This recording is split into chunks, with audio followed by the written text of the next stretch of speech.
Saudações aos amigos internautas que acessam neste momento Orlândia Online. Quero convidá-los a comigo lerem a Bíblia no texto que encontra-se em Lucas, no Evangelho de Lucas, capítulo 18, versículos 35 a 43. E o texto nos diz o seguinte: E aconteceu que, chegando ele perto de Jericó, falando de Jesus, estava um cego assentado junto ao caminho, mendigando. E ouvindo passar a multidão, perguntou o que era aquilo. E disseram-lhe: Jesus Nazareno passava. Então clamou, dizendo: Jesus, filho de Davi, tem misericórdia de mim. E os que iam passando repreendiam-no para que se calasse, mas ele, clamando ainda mais: Filho de Davi, tem misericórdia de mim. Então Jesus, parando, mandou que lhe o trouxessem, e chegando ele, perguntou-lhe, dizendo: Que queres que te faça? E ele disse: Senhor, que eu veja. E Jesus lhe disse: Vê, a tua fé te salvou. E logo viu, e seguia-o, glorificando a Deus, e todo o povo, vendo isto, dava louvores a Deus. Sou apaixonado por histórias de superação. Acho fascinante aqueles relatos onde as pessoas superam obstáculos. Histórias de superação são colírio para os meus olhos e para o meu coração. Tenho certeza que você já ouviu alguma história apaixonante sobre alguém que estava vivendo uma dificuldade e superou. Vejo nos evangelhos e na vida de Jesus histórias assim. E quando vejo e quando leio, isso toca o meu coração. A história desse homem é uma história comovente. Ele estava mendigando e, se não bastasse, era um cego. E Jesus, indo com destino a Jerusalém, deveria passar por Jericó, que era uma cidade que está a 30 quilômetros de Jerusalém. E perto dessa cidade, um cego mendigando. É necessário considerar neste programa, neste exato momento em que nós compartilhamos esse texto, a situação em que aquele contexto nos apresenta. 300 anos antes de Cristo, o mundo era dominado por Alexandre o Grande. A Grécia dominava o mundo. Com a morte de Alexandre, 300 anos antes de Cristo, os seus generais começam a tomar conta, cada um nas suas respectivas áreas. E a Judéia, Israel, portanto, passa por uma sucessão de dominações. É importante considerar que o povo de Israel, todas as vezes que se afastava de Deus, era dominado por um povo. Enquanto buscava Deus, Israel estava protegido. Afastava-se de Deus, era dominado. 300 anos antes de Cristo, a Grécia, então, com a morte de Alexandre, passa por um processo de divisão. 200 anos antes de Cristo, a Síria domina a Judéia, Israel. 100 anos depois, surge no cenário mundial o Império Romano. Nos anos 100 a.C., o Império Romano domina a Judéia e aquela região onde está localizado Israel. O mundo passa por transformações e o Império Romano vai dominando e vai aumentando as suas fronteiras. O Império Romano, então, domina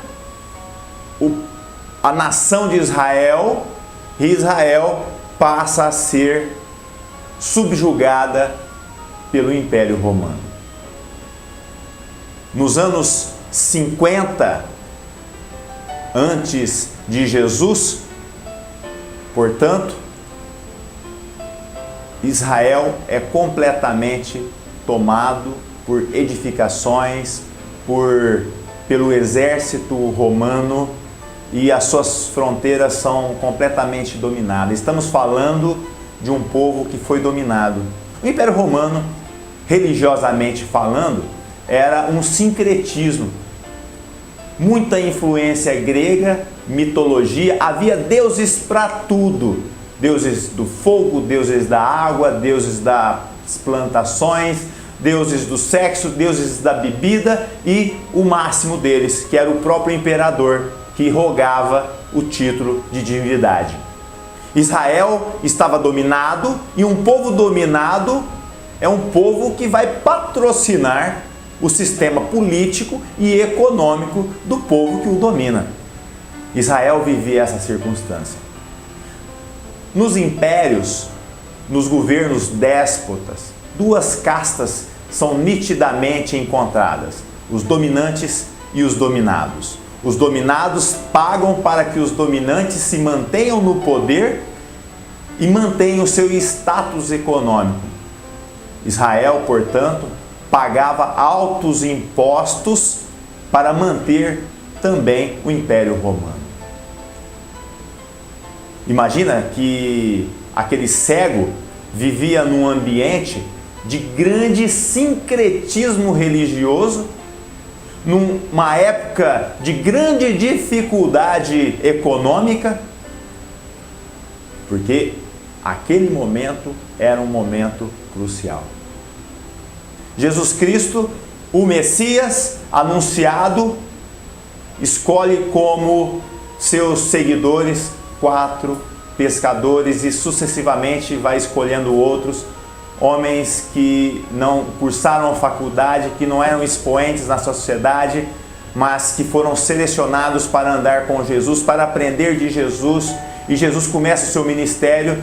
Lembremos que Israel, religiosamente, espiritualmente falando, foi ensinado desde quando a Bíblia foi escrita, desde quando o Velho Testamento foi escrito, o Pentateuco, que eram os 5 livros que compõem a Bíblia, que foi escrito por Moisés, de que viria o Messias. E o Messias veio. Lembre-se que nós estamos falando de um cego que estava sentado próximo de Jericó, vivendo toda essa dificuldade. Império Romano, dificuldade religiosa, Israel havia se afastado de Deus e uma religião frágil. O ministério de Jesus destaca 2 segmentos religiosos que chamam a atenção quando nós lemos a Bíblia: os fariseus e os saduceus. Era um combate religioso e Jesus pregando o Evangelho. Israel estava longe de Deus. Por que Israel? Lembremos que Abraão foi chamado por Deus e foi-lhe feita uma promessa, e a Bíblia nos fala da aliança abraâmica, que foi um pacto celebrado de Deus com Abraão, que lhe prometera constituir uma nação, um território, e depois o rei Davi, numa sucessão de reis de Israel, tem com Deus um pacto que aperfeiçoou esse pacto, essa aliança abraâmica, falando sobre o nascimento do Messias. A Bíblia converge para o nascimento e ministério de Jesus Cristo. E Jesus Cristo, em todo esse alvoroço político, econômico, espiritual, está passando por Jericó. E aquele cego está ali, assentado à beira do caminho, mendigando, e a multidão seguindo Jesus. E aquele cego, esmolando, ouve passar uma multidão e pergunta: o que está acontecendo?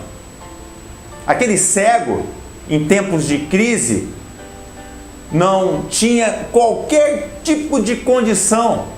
Aliás, se nós trouxéssemos esse cego para os nossos dias, era alguém que não seria viável para os bancos, não é economicamente viável, ele não seria o convidado excelente de uma festa. Quem quer convidar um mendigo para uma festa? Jesus passando. Aquele homem pergunta o que é, e alguém diz: é Jesus Nazareno. E aquele homem grita: Jesus, filho de Davi.